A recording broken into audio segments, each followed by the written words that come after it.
The issue is when people don't wear headphones, as you guys will know, sometimes if they don't have headphones on, they'll talk from way over here, and then you're like, no, I need you to get close to the mic. Oh yeah, no. You know. Yeah, we know better. But with you two, I need to learn things from you guys. Well, no. You know, if you go back to the old Laugh-In series, long time ago in a galaxy far, far away, Gary Owens used to hold his hand up like this, and it acts as a little bit of a You still headset. do. Yeah, I do. When we're doing our radio show, I do this. You hold your, but to me, that's like someone in Iraq reporting in from like, all right, I can hear you, Chuck, in the studio. Like they're holding. I would do that when I did the NFL draft because everybody was screaming in my ear, so I had to push the earpiece in deeper so I could hear. I didn't know that was an actual thing used for sound. Right. It's just it just projects what Like you're an saying echo. back in. Yeah. It's like picking up a seashell and hearing the ocean. Try it. You can hear your voice better. Oh, I was just injuring my ear by shoving a speaker in there. I literally thought that's what we're supposed to. I was like, I can't hear you guys. Yeah, I know.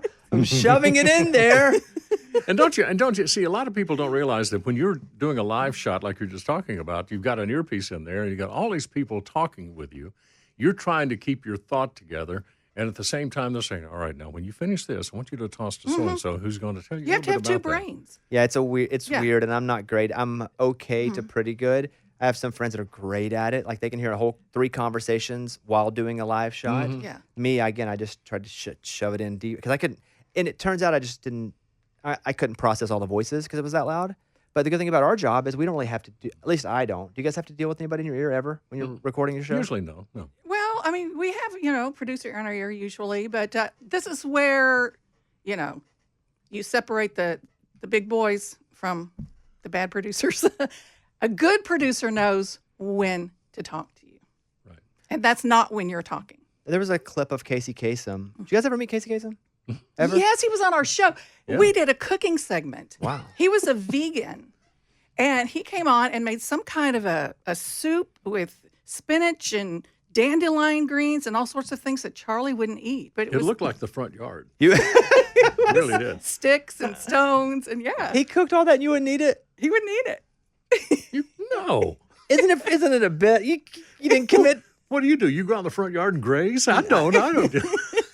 No, give me a hamburger. It I'll was be good. delicious. Did he talk like that in person too? Like, Not so No. much. No, It's he's- more pronounced on his More shows. relaxed in person. Yeah. there was a clip of him where he's recording something and you may have heard it, but he's like, I don't want to do another sad song into a sad. And he's just going on. Right. About the dog. Yes. The dead Yeah, dog. yeah. Yes. I just wonder what clips of you two exist out there that someone luckily threw away and that never got out. Our well-paid employees have prevented that. Okay, so whenever we were having a hard time with the show, technical difficulties or something was going on, the director would play as loud as he could over the speakers in my ear, Wild Cherry, play that funky music, White Boy. Yep. I would immediately dart out of my chair and I'm dancing. And it just brought the whole show. Now, I think they recorded that. I think somebody has copies. I'm glad you have it. Here's a clip of it now. Right, and We pop it up on screen. And rest assured, she's taking medication for that now. Nice. Ah, Yeah. Everything. love it. Isn't you there know- a song that just makes you cannot sit still, Bobby? That's an interesting question. A song that I just love. Just So your- have to get up. Yours and is Wild dance. Cherry. Play Yeah. that funky music. Do you have one, Troy? The twist? Chubby Baby. Checker? Yeah. Just because of the fast beat. Mm-hmm. Yeah, it's unbelievable. That song was number 1 in 61 and number 1 in 63. It skipped a year. Same version or Same song. Same And cut. Yeah. this is how old we are. We have actually done the twist with Chubby Yeah. really? on our Myrtle shows. Beach. Mhm. Yeah, So he Myrtle Beach. came there and Came did on the our tour? show. He was Couple of Well, times. he was making an appearance in Myrtle Beach. Remember, we were doing the show over there, Mm-hmm. and he showed up. He was doing one of the outlets over But there. he did Music City Tonight with us too. Yes, he Every did. time we saw him, we always ended up doing the twist together. So much fun. I guess I just I don't. The years start to be cloudy to me. I don't consider you guys old enough to have been with Chubby Checker. Yeah. Not meaning you're old, but you're such a part of my adolescence, teenage years, early 20s, because I just associate all the weekends from hearing you guys all over the country, wherever I was. Bobby, you're older than you think. Oh, I am. You're right. I think we, Just not kidding. for sure. Okay, but no, Chubby was actually, and that's a very interesting point you make. We were not like celebrating the first iteration of the twist. We were celebrating some 20 or 30th anniversary, something like that. That's much fairer then. Okay, so he was Yeah. coming back around as a That's it. celebration of, okay, that makes me feel a lot better. Even about myself, I'm going to be honest with you guys. It's like, So okay. you guys have been together 40 years? Yes. Yeah, coming up. We start our 40th year this month, actually. As we speak. Anything for 40 years. I mean, I am 42. I'm like, dang, I'm doing pretty good just to be alive for 40 years, much less you guys. Wait a minute. You were in diapers when we first started? I was, 2, I guess. You were peeing on yourself? I still am. No, and when you're still doing it. Yeah, no. Beginning and end, middle, all of that. So 40 years ago, in what city did you guys actually start working together? Was it Nashville? It was Here. Nashville. Yeah. So, but when you say you're in Myrtle Beach, were you doing some kind of show down there? Mhm. Yeah, we would take the show on the road occasionally. And the big production, we go over there for the summer. Yeah. Had our own theater over there, the Crook Chase Theater. And You had a theater in Myrtle Beach? We did. yeah, That is awesome. that's where Chubby was. With us over there. Did you guys make so much money? No. Theater business is hard. But I mean, just to have a theater named after you, someone had to go, okay. Or did you guys just do it yourself? Well, okay, the Gatlins had it, Larry Gatlin and the Gatlin brothers, and my husband and I bought it from them. So Brett Eldridge is one of my best friends, and we've often talked about whenever we're done, maybe people decide we should be done now or 20 years, we'll just go get a theater in Branson, and I'll do stand-up, and he'll do music, and that'll be how we die. Not doing the actual show, but that's like the end of it. See, That's, the concept. Listen, hey, the concept over there is quite good because it gives artists who are, I don't want to say fed up, but tired of traveling the world to perform. They stay home, and everybody comes to them. I think it's awesome. It's a wonderful format. I was reading a little bit about you guys because I didn't know, and you please correct me if I'm wrong, because the internet is known to have been wrong once or twice. But you started in television together before radio? Is that true? Or you went to national television syndication before national radio syndication? Okay, let me start. I started in radio in '66. But together. Together, we did TV first, and then Okay. radio evolved from that. Okay, so I was right, but Yeah. as far as a team. Now, individually, Lorianne, when did you start in radio? Not until '89. I started in television in like 1980. Oh, that's your background is in television. Right. See, we're absolutely opposite. Charlie started in radio and morphed into television. I started in television, and then he dragged me into radio. What were you doing in TV? Like, what was your specialty? Were you a reporter, an anchor? I was a very terrible news reporter Why do you say terrible? because Give me an example. Go ahead. I am so, and this probably frightens Charlie about me. I could not cover murders and accidents and things that happened to babies that were bad. And I would just stand there on a live shot and cry. And finally, the news director called me and said, maybe you belong in entertainment. So I started doing a show called PM Magazine, which was kind of a syndicated thing at the time. So I was doing it in Texas, but the pieces I was doing were seen around the country, and that's how I got noticed to come back to Nashville. And so you're doing radio since the 60s, what you said, right? Right. And you started a small station, I'm assuming, in a small town like everybody did. WRGS Rogersville. Did you come out of the womb with a great voice? No, no. Were you 12 talking like that? It's honestly my dad and my brother. My dad was in the produce business. My brother was a California highway patrolman and military, Air Force, police, and all that sort of thing. And myself, and I was the only one who got on radio. We all sounded alike, which is kind of weird. But no, the unusual story is I did have kind of a low tone and everything in my voice when I was like 12 and 13 years old. And when I first called my wife, Karen, her dad hung up on me because I was on the radio at 13. And he thought I was some 21-year-old pervert trying to call his kid, So finally, Karen and I walked home together one time, and I was introduced to him, so we got over that. It must be in the thousands where people have thought that you two are married because you've been a couple yeah. for so long. I mean, I'm assuming that's even normal that people just think you're, because Amy and I, my co-host on the radio show, and we do a countdown on the weekend too, forever they thought we were together just because we were together doing something professionally. So that's happened with you guys, I assume. Well, we have a stock answer for that, don't we? When they ask if we've ever considered dating one another or whatever. Oh, that's okay. My stock answer is, do I look that stupid? I like that. And mine is, do I look that desperate? But we've used that a few times before. But no, you want to hear something really crazy about that? Years ago, at the height of TNN, Charlie and I were basically ambassadors to the world for TNN and from Nashville. And so People Magazine thought that they should come to Nashville and do a story on us. Do you remember this? And so I forgot her name. This lady, she was one of the famous Real nice writers lady, for People. yeah. Very nice. Came to each of our homes and interviewed us individually, and came down to our studio on the row and introduced us to, photographers, and had all this going on. She came back. Did she come back to your house? She came to my house again twice. And said, I need to come back and ask follow-up questions. And basically, she told us that Charlie and I were so vanilla. That's the word she that's the used. term, Vanilla. That this was not going to be an interesting People Magazine story. And she was asking me, she goes, have you and Charlie ever had an affair or ever stepped out of line? Just something that we can put in here. I said, no. No. That was the thing. Wow. They You believe that? killed the story. Yeah. They didn't even do it. They never did it. No. After spending days with us in Nashville, they killed the story because we're vanilla and we didn't have controversy. We hadn't done bad things. I can't believe they didn't just run it, but maybe not take up as much of the page. Wow, to just some kill sort it of like a completely. by-story in the Because you back or did, something. guys have such a voice, meaning not your literal physical voices, but for country music. I mean, you introduced me to so many artists on TNN because I used to watch. That's what even when it was on, when the Opry was on, my grandmother and I would watch all the time. Right? Not you guys so much then because my grandmother didn't much care for the new music, so she's kind of tuning out when you guys were having it. But you were to me, you were how I learned as a kid. Other than Kiss in '96, it was what country music artists look like.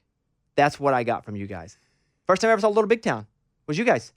Saw them on the face. Yeah. And I remember sitting on my couch and I think Tornado had happened and you guys were like walking into a studio or something with them. I remember watching the. Oh, yeah, our studio got hit. Mm-hmm. And so it was, and that's why I told them, I credit you two for letting me know they're better looking than me. And so I never will let them off that. But I'm surprised with you guys having such a voice that they cut that story. Yep. Well, but we did have a nice story and TV guide.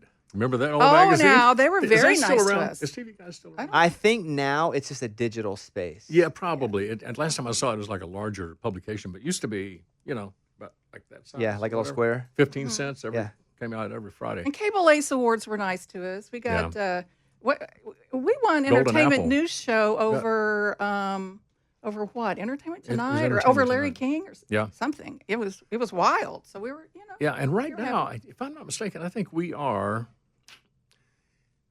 as far as a national. I think you're the longest duo, if that's what you're going Right. to say. I looked it up National. too. Yeah, I tried it national. 40 years. I looked for anybody that's been together, and I cannot find any national. It's hard to find anybody at all. Well, for the that's done longest 40. time, it was Regis and Kathy Lee. And then. But when she left, when she quit and Kelly Ripa came in, then that kind of catapulted us beyond them in years together. Right, and we were often compared to John Tesh and Mary Hart on Entertainment Tonight. So we were the country version of that. No, I think they're the AC version of you because you guys are the real deal. Well, thanks. There you go. You've been in Appreciate people, and I mean that as people where you live in the country music world depended on you, and I can remember places in my life where I was listening to you. And listen, what do I know about John Tesh? I've heard him sometimes, but I don't think people are going to go at John Tesh and Mary Hart. Like I remember being in sixth grade, making out the first time to John Tesh. I don't think that's happening anywhere. If I'm being honest. Making out Making to out John. to But John and also, I didn't make out in sixth grade. I was just making up some stuff there. Make note of that, Lorianne. In the John Tesh, sixth documentary, grade. though, you guys are going to have to almost break up a couple times. Yeah, Like, meaning, so it's like the docu-series, Crook and Chase, 73, and Lorianne wants to leave. And then it's you going, yeah, I just thought, I looked at him and thought, you looking like this, we're never going to get any further. Like, Yeah. did it ever come where like one of your agents was like, okay, it's time to take it out and go solo? Guess what? We don't have agents. No. Ever? Ever. No. No. You need one? We actually talk to each other and work stuff out. But I mean, with companies, right? I mean, you have to negotiate some sort of like syndication. Well, yeah, but see, deal. they contact us directly for things like that, and we feel it's in our particular case, it's not for everybody, but in our particular case, we are hands-on. We're the ones going to make the decision on that. We're the one to get the initial feel of what's being offered or whatever, and whether we will do it. You know, Cole Swindell and I pass a shirt back and forth of you guys that we wear every time we see each other. Honestly, I was going to say I'm a little shocked and disheartened that you do not have my Crook and Chase shirt on. Cole has it. Cole has it. Who What's has he my doing with it? motorcycle T-shirt? Does anybody have that? Well, he had the one that, the book cover. I have your two heads. Yeah, the book cover. And I wear it all the time. And I wear it until I see Cole, and then I give it back to him. Then he wears it till he sees me. And we pass the crook. We both love you guys so much. Oh, that's sweet. Does he wear it to church or something? What does he do? You know, Is it dirty when he brings it back? It smells a little. Yeah, now that you mention it, Spaghetti yeah, stains it and smells stuff a like little bit. Oh, Yeah. lovely, lovely. No, I have there is a T-shirt of me on my Harley Davidson wearing Yeah. shorts. I don't know why I even did that. Try not to It's choke on the embarrassing. water Do you there. have- It's okay. But if I It's find okay. one, I'm sending you one. Do you guys have old merch still around the house in Yes. boxes? Some. Yes, I have like plastic tubs full of it. I was talking to Ronnie Dunn, and Ronnie and I have become friends. It's one of my favorite out of nowhere friendships, honestly, because everyone they would be like, okay, look, because I love Brooks and Dunn, like yeah. just listening before I ever had a Sure. chance to even get in this world. Who doesn't love Brooks and Dunn if you grew up on country music, right? Right. And so they would say, okay, here's the deal. You're going to meet Kix. He's the nicest guy ever. Ronnie, a little prickly. That's what they would say. They would say, like, yeah, they'd be like, a little prickly. Look, he's tough. Okay. He's smart aleck, tough. He goes, so it's hard when you first meet him. And so I'm like, all right. So first time I ever played the Opry, Kix was playing. He was doing something himself, and he came in, because at the Opry, the doors stay open. Unless you're literally changing, the doors stay open. And Kix comes in, nicest guy, big, just, hey, super, went and performed, still never met Ronnie. And I'm like, I never want to meet Ronnie. That guy's prickly, Yeah, prickly Ronnie. I'm just going to meet Kix and feel good about it. And I ran into Ronnie once. I was doing some comedy for Reba at her event in D.C., the Kennedy Center Kennedy Honors. Center Yeah, Honors, yeah, yeah. yeah. And Ronnie was in the audience, and he's like, hey. I was like, what's up? He goes, my wife watched you on Dancing with the Stars. And I was like, cool, nice to meet you. And I'm thinking, prickly. Couldn't get that out of He's your mind, prickly, could you? prickly. Well. And then we did some picture stuff together, and he's like, will you text? Ronnie's awesome. Did you tell him that you thought he was prickly? I told him everybody else thought he was prickly. Yeah, I'm telling him. I was Yeah. just like, people said we'd never be friends. And they said the same thing about you. And I was like, all right. Oh, But- well. Trying to figure out what we do if we see Cole Swindell wearing our shirt. Oh, I Ronnie. have to figure out something. My point was, Ronnie said when him and Kix broke up, they had to decide who got the merch. And Kix got all the merch. And he's like, Really? yeah. He's like, it's all in Kix's warehouse because we had to split stuff up when we broke Didn't up. Ronnie get the hot air balloon or He something? did. And he puts it up in his yard sometimes. Isn't that crazy? That's funny. That's right. I love it. Great memory. I want to go for a ride. Yeah, just drive by and see if you see the Brooks and Dunn balloon in someone's yard. I want to go over to Charlie's house and like drop rotten tomatoes and stuff. With That's house from funny. Ronnie's I tell you, air balloon. Okay. I've got to touch upon something here that's been bothering me. Oh no, what? Nashville traffic. Okay. Now, I think we sent over a couple of things. Hey, let's talk about this, but I want to bring this up. Not a day goes by that I'm behind somebody, the light turns green, and they sit there. And I love the way the state of Tennessee refers to it. They had their head in their app, okay? And they're not moving, and not a day has gone by in the past 2 weeks, and I'm serious about this. I'm not lying.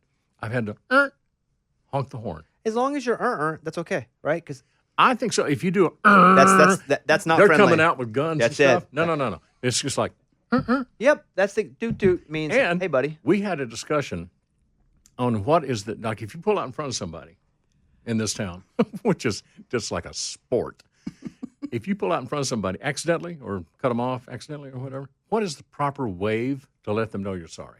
I just put my hands in front of my face like Both hands when you're driving. Yes, That's both hands. Okay. Yeah. Well, and I suggested just a slight wave. Use all fingers, but just a slight wave. that looks floppy. Looks like you're flopping a It's little like, bit. hey, yeah. I'm sorry. Yeah, I do. Sorry. I'm like sorry. Yeah, no, but they See, don't you do see two that. hands too, Bobby. Yeah, Bobby I did know, two I hands. know, I They know. don't see it. Did you guys, because you've been in Nashville for so long, you ever meet Johnny Cash? Oh, yeah. Oh my God. I went shopping for Hairspray with Johnny Cash once.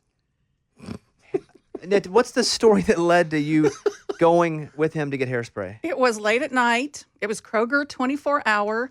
I needed Hairspray for whatever we were doing the next day. And I ran in there, and there was the man in black standing in front of the, what's it called? The Aqua something that he and Marty Stewart bought? Yeah. Aqua Finish or something. Aquanet. Aquanet, there it is, yeah.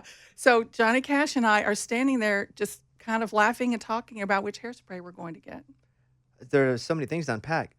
Johnny and Marty bought Aquanet, the brand? Mm-hmm.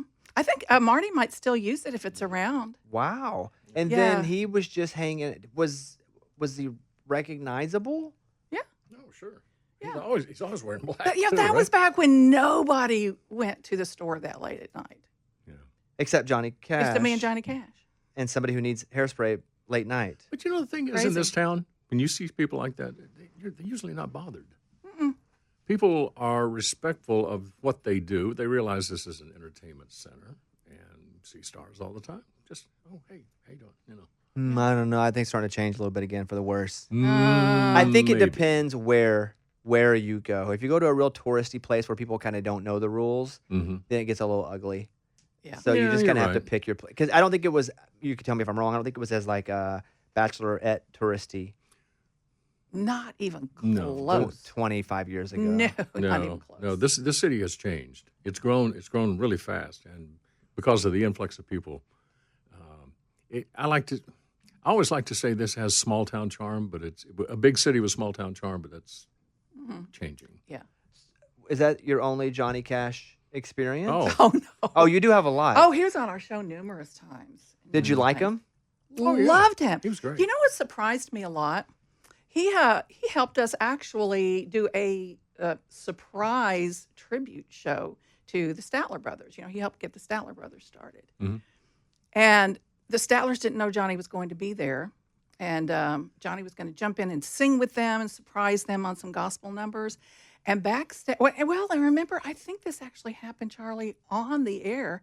Backstage, Johnny Cash was pacing back and forth and he was sweating. right. And even when he got on set with us, he still had just some perspiration on his face. And I Little don't know if beads, I yeah. kind of wiped it off or whatever. But he admitted that he was nervous. He was still, after all of his superstardom, his world travel, getting on a set in front of cameras on live TV, especially in this sort of a surprise situation where we're all by the seat of our pants, he admitted he was nervous. It's wild that someone who had done so much still felt like we feel sometimes. Mm-hmm. He was a funny guy, though. He was on the show one time, and we have a segment of audience questions where the crowd would actually fill out questions and pass them to our producers, and they'd pick one out and send it to us. And one of them said, Mr. Cash, you are always wearing black. Do you wear black underwear? And his response on camera, live on TV, was, I don't wear underwear. So now we know. Yeah, we do. I had Hank Jr. in a couple months ago, and he was a handful. I mean, he was a handful, and I don't know if it's because he's got no. He wanted to smoke a cigar inside, and we can't do. It's not my building. I don't make the rules. Yeah. And then he just wanted to get out, and he was a handful, and it was really cool to have him in. But was he a handful back then? Oh, yeah. But, I mean, he was always very nice to me because I met him kind of as a cub reporter early in my career. And my first encounter was asking if I could go to his home in Paris, Tennessee, and do like a big documentary with him. And so I don't know how much of this I should tell. That means all No, plus. I remember most of it. Go ahead. Some of it I'm not going to tell. But I will say, so I got there and I needed a place to touch up. And so he sent me to his bedroom where there was still a young lady there in the bed. Okay? I thought you were going to delete that. You're going to leave and keep that? Okay. No, the other No thing. one was surprised that we were all like, okay. No, the okay, next that's thing. fine. So Yeah. this is okay stuff. Yeah. Okay. So I was like, okay, fine. So I go into the bathroom, and the toilet seat is that Rolling Stones, the tongue. the tongue thing. It's, Yeah. it's the toilet seat. And there are things that I can't tell you about that were sitting on the sink. But anyway, I felt like, oh my God, what have I gotten myself into? This was the beginning of the day with him. But I have to tell you, he was the nicest guy. He took me out. He had a little canoe. He taught me how to fish on his pond. We had just the greatest talk about his life and how at one point he just wanted to die. And we had such a great time that he then later on invited me out to Montana, where he had a place out there, and got some more great footage out there. So he and I became really good friends. He wrote me a note one time, which was very dear to my heart, because he said most reporters came and just tried to get trash on him. And he signed a picture for me that said, "Dear Lori Ann, thank you for making me look good. Love, your friend, Hank." That's awesome. And he was nice with us, but he just wanted to get out. He was a handful, like, all right, let's go. Come on. I need to go smoke a cigar. No patience. And had you said you went to his house and it was pristine and it was clean and there was only the Bible, I'd be like, that's not the Hank I know. That's not the Hank on brand. But that's funny. He had the Rolling Stones toilet. Now, I want to get one of those now for my toilet seat, the big tongue. Yeah. I didn't use the bathroom all day. Yeah. I would have probably had to try to go there, though, and that once, just because that's where it was. What about an early young Garth? Oh! What was a young Garth like? So, don't you... when we first met him, we had not seen him on stage. Mm-mm. And this guy walked out on our set. We had, kind of a live situation where we sort of met people briefly backstage. I'm not even sure we got his name right. Were we calling him Garp or Garf or something? We had never heard. We got it right. We had never heard Garth before. I could not believe how soft-spoken, very gentlemanly. I mean, we're about the same age, but he called me ma'am. And I thought to myself, and I don't know, Charlie, if you and I had a conversation about this or not, I thought, how is this guy ever going to make it in music? He's not outgoing enough. Yeah. Little did we know that he's a maniac on stage. Saves it all for there. Yeah. Whoa. Was he super kind? Was his reputation, because now it is, and I've been lucky enough to get to know him on a personal level a little bit, do things professional with him. Was he super kind then, too? Always. Oh yeah. Always. And I recall one time he was doing Music City Tonight with us on TNN, and I had some friends in from my hometown of Rogersville, Mavis, Ma. She was kind of like my second mom up there. And she was backstage, and after the show, Garth's on his way out, and he spots her, and he sort of figured, he put two and two together and said, "Are you Ma?" And she said, "Well, yes, I am." And he took his hat off and shook her hand and said all sorts of pleasant things. And that was the biggest thrill in the world for her. And, when Garth first started out, he was signed with Capitol. And Jimmy Bowen, who was the guy who headed up the label at that point, was the one who signed him. And I'm playing golf with Bowen. And this is about the time Garth is really starting to explode. And Jimmy just kind of laughed when he was telling the story about Garth. He said, I said, well, how did Garth do last year, and how's he going to do this year? He said he went from making $28,000, $30,000 a year doing the clubs, and then he mentioned some astronomical number, like 7 figures overnight. And the thing is, Garth is genuine. He's very sincere. He's kind. All that you see, that's him. Can I tell you something? There's no put on. But he's no pushover either. No. I've done a couple of business things with him where we did some specials together and partnered our two companies. Yeah. And he knows what he wants. He knows how he wants it to be and how he doesn't want it to be.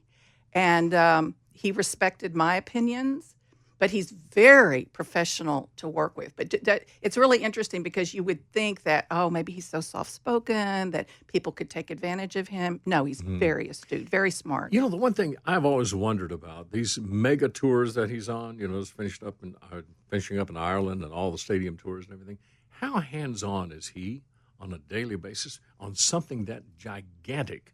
He's got to have some lieutenants, but knowing Garth, he's in on everything that's going on. I think sincere is. I've always searched for that perfect word. I mean, he's so sincere. Yes. So sincere all the time that you start to go, wait, is this real? But then after you spend even more time with him, you're like, yeah, it's real, because he's never not. But he's also told me there's 3 Garths. There's Garth the businessman, there's Garth the entertainer, there's Garth the person, and they all are very different. And so Garth the businessman, I don't know that I want to get mixed up with in any way where I'm against him. Yeah. Garth the person, awesome. You know, we were, I love to hear those stories because Garth had called and said, hey, come open up. I played Razorback Stadium, it was like 75,000 people. He said, come open up. We'd love to have you perform before I come on. That's what he said to me, and I was like, oh, okay. I was a little weird about it, but I said, okay, would love to, because I'm in a comedy music group, and we play big shows, but not like that, where it's also, maybe people don't know who we are. People come to a theater and watch us, but 70,000 people who don't know what's going on, they're like, these guys like the weirdo Wiggles or something, you know? That's what we thought. But Garth's like, you got to come to us. So we go and we show up, and Garth is there at sound check, and it's like, hey, man, he's like, I'm going to talk to you for a second. And I was like, what's up? And he said, you can have the whole stage. It's a whole round. And most headliners don't allow the opener to have the whole stage, especially one around. And then he goes, play as long as you want. And I was like, wait, you don't want that. He goes, how long is you're supposed to play? I said 35. He goes, you want to play 50? Play 50. 60? Trisha goes, you go over 60, I'm coming out. She goes, I'll stop you. But we only have 6 songs. So he's just awesome. What about Taylor? Yeah. Taylor Swift. Oh my gosh. Remember the first time we've got the audio of that somewhere. Well, let me just jump in here real fast because we got a phone call from our friend, and I don't think it was Scott Borchetta himself, but some assistant, just a few doors down from us. And of course, everything on Music Row, your doors are locked for obvious reasons. And they said, in a few minutes, your doorbell at your studio is going to ring. Just open the door. Yeah. So we went down there and opened the door, and it was this beautiful, blonde, young lady with a guitar. Was she 14 at the time? I think she was 14. Mm-hmm. And she wandered up in the We studio. let her in. Yeah, she wandered up in the studio based on that phone call, okay? And just as sweet as she can be. And we sat down, we talked about her being in high school at this point, writing some songs. She said, I've just written a couple of songs. I'd love to play them for you. We said, sure. So she reaches down, brings up her guitar, and fires up what became, I guess, her first 2 number ones. Tim McGraw and Teardrops on My Guitar. Teardrops on My Guitar. She performed them both right there, just acoustically. And I was in tears. I was sitting there crying. This girl, 14-year-old girl I had just met, because what she was singing about reminded me of being in junior high and having a first love or whatever. She had me in tears the first time we met. Pretty cool. That's an awesome story to have. And that you let her in. I don't think I'm letting anybody in on Music Row knocking on the door. Even if somebody says, let them in, I'm like, I don't know. Well, I mean, listen, that was, how many years ago was that? I mean, things have changed a little bit more since then. But, that was based on people that we know and work with and business knowledge. Why not Lorianne and Charlie instead of Crook and Chase? Like, what was that conversation?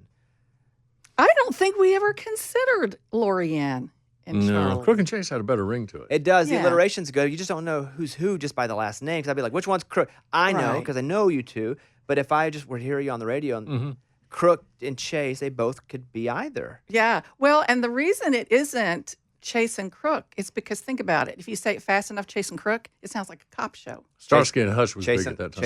Chasing Crook. Yeah, so it was Crook and Chase, and I don't know, were we copying some other show that had last names at that time? I don't think so. Or maybe we were trying to be different. Starsky and Hutch. I don't know. That's the only one. Regis and Kathy Lee. We thought we'd be different. Crook and Chase. Yeah. I saw you got another CMA nomination. Yes, thank you. Even 40 years later. Well, and likewise, sir. Yeah. Oh, listen, I don't get to do what I do if you guys don't do what you do for many, many years. So it's like I know that I get to be on the shoulders of the greats. But it's, Tim McGraw is an example, or Kenny Chesney, even Garth, to be able to do something at a high level for so long. Because this is not the CMAs of people who used to be awesome. This is the people who are awesome right now. And you're nominated. You're nominated again now. I would just think that it's like still so cool to that when it comes out, you're just there again. Well, can I tell you why it's so cool? And you're just going to think that we are such idiots. For how long, Charlie, did we not submit to be considered for broadcast awards because we didn't know you were supposed to? We just thought there's this, large body, how many, 6,000 people in the CMA. And we just thought that they all voted, and just maybe they didn't think we were very good. And we were probably like 10 years into our radio career before somebody said, I guess we went to a CMA party or something, and somebody said, how come you guys never submit? You're great on the radio. What? You're like, our agent was supposed to do that. And we had no agent, so there you go. You would think you guys would have so many more if you just knew. We did not know that we were supposed to do that. And we felt funny. Even now, we kind of feel funny. And so we try to have people that work with us, well, you write this about us. You tell us what we should submit. It does feel odd. We can't brag on ourselves really well. Well, I can brag on you. I've been doing the whole show. Well, you're kind to say that. But seriously, if we sit down and we'll confer about this. And I said, that's a little bit too self-centered, and stuff like that. I don't like that. Yeah, but these days, darn it, Charlie, you have to. I know. Gosh, we're good. I tell them, I don't want to see it because it makes me uncomfortable, but make it as self-centered as possible. I don't want to know, but just make it so. I saw that you guys did on that Shania Netflix documentary. You were in it from back. I don't know how long ago. 93. That was. Okay. Yeah. So, what was Shania like when she came to town? Oh, she was a regular on our Music City Tonight show to begin with. I think, what was that first single? Or no, wait a minute. Even before Music City Tonight, because wasn't she on Mercury? And she had her first album out, and she came on our show and performed. That's what that was. And then in between that and all the major hits, she was a regular performer on Music City Tonight, where she would do cover songs, okay? She was great, just absolutely gorgeous, as you could know. And I recall being in the dressing room, and everybody's getting all made up and everything for the show. And she's just sitting back there in one of those director's chairs like, hey, how y'all doing? One of those kind of things. Just a sweetheart. And then suddenly, after meeting Mutt, things exploded. She became a worldwide phenomenon. It felt quick to you guys, too? Yeah, and I tell you what was funny. All of a sudden. She did her world tour, and she was at Bridgestone Arena. And I love telling this story. Again, talk about self-serving. Here it comes. We're probably 12 rows from the stage. Shania had set us up some tickets, okay? It's a business thing. So I'm there with the family and all that. We're enjoying the show, and she's great. And she looks down in the audience, and right in the middle of the song, she says, I see you, Charlie Chase. And, of course, in front of me are Frank Wycheck of the Tennessee Titans and Al Del Greco, and they both turned around and said, well, your stock just went up. And I went, yeah, I know.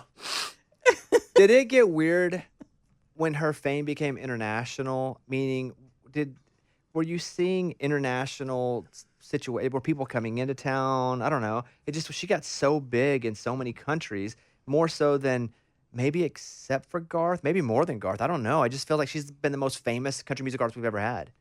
Oh, my gosh. I mean, she traveled the world. I believe on one of her later albums with Mutt, they traveled around the world and recorded in India, and I don't know, different places, Nepal, I don't know.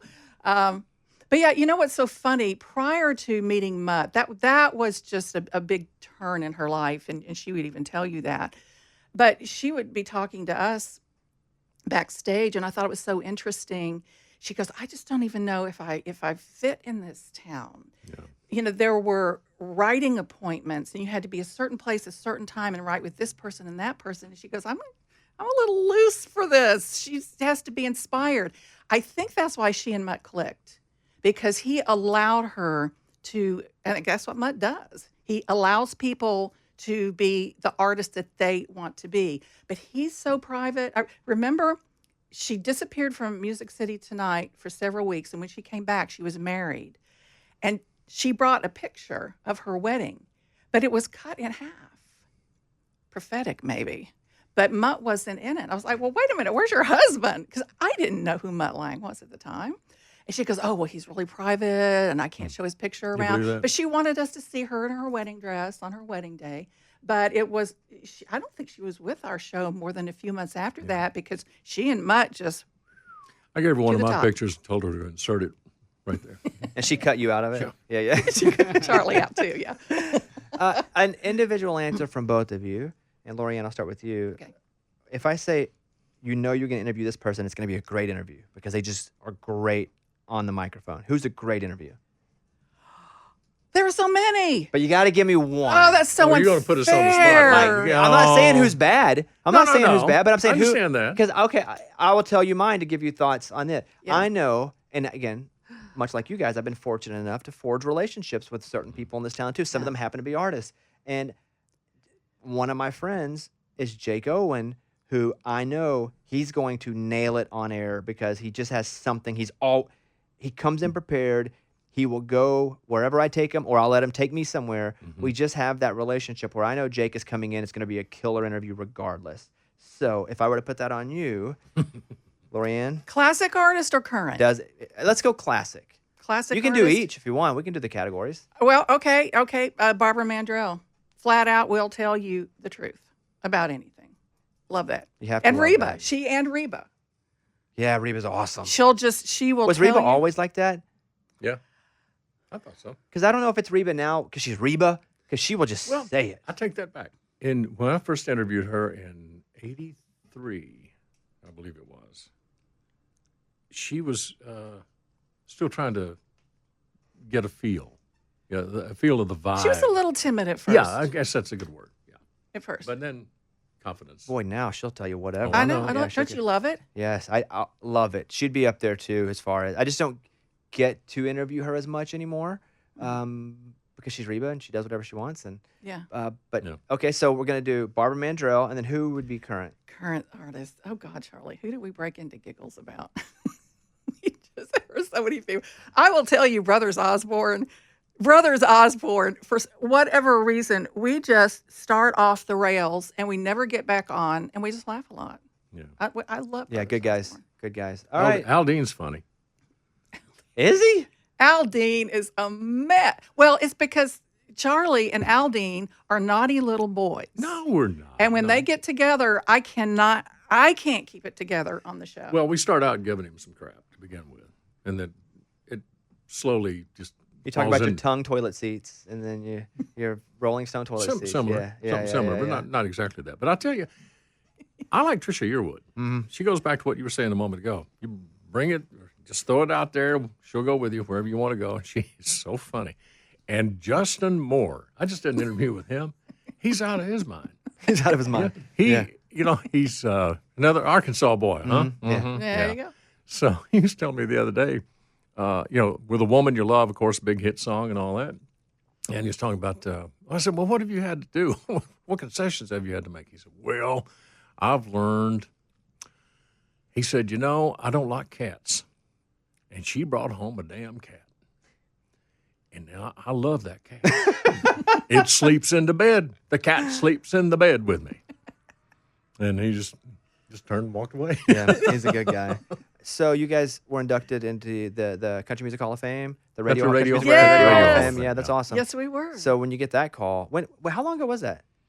That was 13. 2013. Okay, so that's you just have. I didn't know which I'm gonna be honest with you guys. I didn't know which accolade to focus on because I just like to talk to you guys, but I also want to share with our younger because we get about 1 million people an episode to listen to this thing, and so maybe some of our younger audience they're only listening to stuff like streaming music and podcasts, and so I was like, I want to really focus on a couple of the, but there's so many I didn't know what to focus on, so.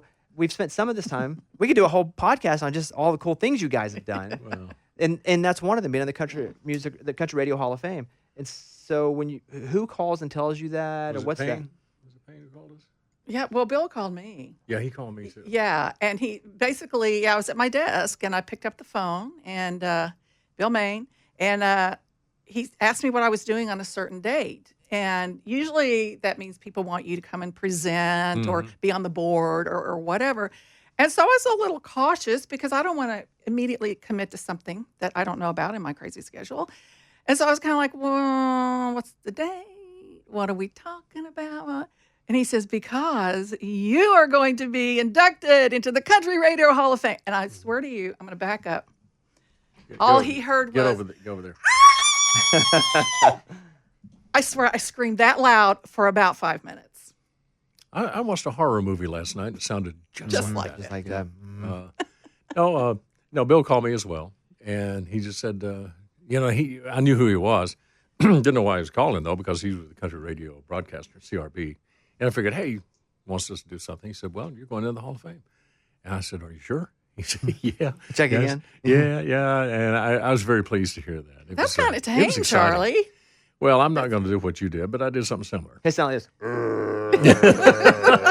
I got off the phone and did it. Okay, and no one, I don't think anyone, is more deserving than you guys. But allow me to be slightly offended that you weren't in years earlier than that. I'm gonna be honest with you. Because we don't see, but it's what we hit on before. We are so crazy. We are just so focused on the next show and doing the next thing. We don't sit around and I guess we should, but we don't figure out what award we want, or I don't even know how you get voted on or nominated for these things. So I think maybe that's just one of our weaknesses as people in the business, is that we just have to get more self-promotion oriented so more people know about us. Yeah, probably. Our focus has always been on day-to-day. On eBay right now, you can get a Crook Chase 1992 Country Gold trading card. Autographed? No. How much do you think that card goes for? 50 cents. Well, you'll be shocked because you'll be making $3.10 if you sell one of those. Non-autograph though. If you autograph it, at least $3.50. Is there a make an offer on there? Buy it now, yeah. Bobby, and make an offer. We both. will sell it to Yeah. you for $2. Okay, you know what? You got it. So, but Charlie, you have the goatee now, kind of the beard into the goatee. Yeah. Just the must. When did you make the decision to go from the single mustache to more? 5 years ago. I have no idea why.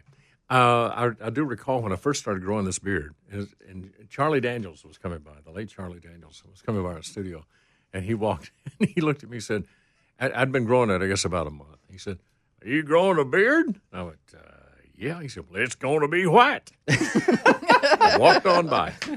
And I said, well, thanks, Charles. But it became popular. Think It about did. all the people. I mean, Thomas Well, Rhett grew a beard. Yeah, and you then had everybody Jordan. started growing a beard during the pandemic, and I kept it. So I started, this is a pre-pandemic beard, but I don't know, I just thought I'd try it. Who's your favorite artist of all time? Led Zeppelin.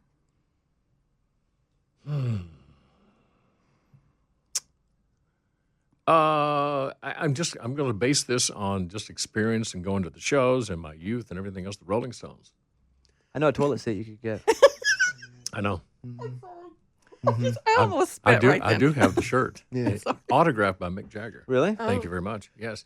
As a matter of fact, we saw the Stones. Karen and I, my wife Karen and I, saw the Rolling Stones in Knoxville in 1972, and there was the Tumbling Dice tour. I guess it was. Yeah. And we looked up, and we didn't know this. It wasn't advertised. But here comes the opening act. It was Stevie Wonder. So here's Stevie Wonder coming on with the Sweet Inspirations, his backup group. One of the Sweet Inspirations was his sister was in the group. And they were doing a conga line. That's how they got him from one place to another, on stage. And then the Stones came out. And that was when they were comparing the loudness of the Rolling Stone concert to standing behind a jet engine. That was a big deal back then. And we saw that. The tickets were $6.50. You can get 2 trading cards for that price. Crook Chase. Make an offer. I'm just telling you. Act while you can. Do you want to hear my pathetic Led Zeppelin story? I was going to ask. So, first of all, they were the reason that in high school I was grounded for an entire summer, because they came to Birmingham, Alabama, and my boyfriend and I, without telling my parents, we went to see Led Zeppelin. And I didn't get home till 1 or 2 in the morning, so I got grounded the whole summer. Fast forward to, I don't know, when did Robert Plant start working with Allison Krauss? This is how much I love Robert Plant. I had the opportunity in a little hallway to meet him and shake his hand like Charlie did. And I got about as far to him as you are to me, Bobby. And I turned around and ran out of the building. She ran to the elevator. I love this man and his artistry and his voice so much. I did not have the guts to meet him. And I still haven't. I chatted him up real good. I bet you did. What? Can I go back? I'm going to go back. I need to amend my answer just a little bit. Yeah, go ahead. There are two number one artists for me. I mentioned the Stones, the Beatles. You ever see him? I've seen two of them. Saw McCartney. I never saw them as a group. McCartney and Ringo. Saw Ringo down at the Ryman recently with his all-star band. He was incredibly good. Buying Hairspray? Gas station? No, I don't know. This man just turned 80 years old, and he was all over the place. Yeah. I was going, He's 80? yeah. Let me ask you, and we're getting close to ending this. We've almost done an hour with you guys. I'm just grateful. my goodness. Just grateful for your time. Were you worried about going up to Robert Plant the whole time, or did it just hit you like, I need to go? Like what? Because you're going up to him. Can you walk me through that? Well, the only reason I was going toward him was because he and Allison were leaving the studio where they were working, and Charlie and I had to walk toward them and by them to get to the studio where we were working. And I don't even know what I'm afraid of. I think I would just probably act like an idiot, or I'd just start crying. I love you, Robert. I just didn't want to be an idiot. Was part of it that you didn't want him to not be nice, so you didn't want to have to love him less? Maybe. I've made those decisions. You have? Yeah, where it's like I'm such a big fan. I just don't even want to risk not Oh. loving your art. See, it because of ruins the your kind of- life. Yeah, if it that does. happens, It sucks. It ruins your I've life. had a If you're couple an of those. idiot, you can be in his band. That's true. You could. You could be. Yes. We can use anybody. Singer. We can use anybody that's any good. I'll go up to Plant and go, whole lot of love. Hey, play some Wild Cherry and I'll dance. I'll be your dancer.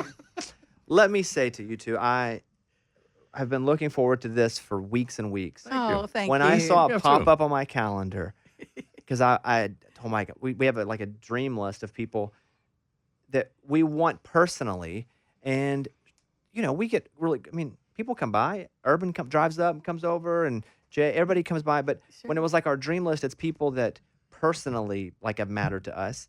I said, man, I would love to get you two. Thank you. And it popped up. He didn't tell me. He just popped in my calendar, and I screenshot it and sent it back, and I sent him with a fist emoji going, that's awesome. You mean you didn't go, I did not. okay. I did not. I'm disappointed that did you not. didn't. But when you that's- guys walked in, instead of going up and saying hello, I almost ran away. But I kept myself, and I sat here, and I'm glad I did. And then he went, yeah.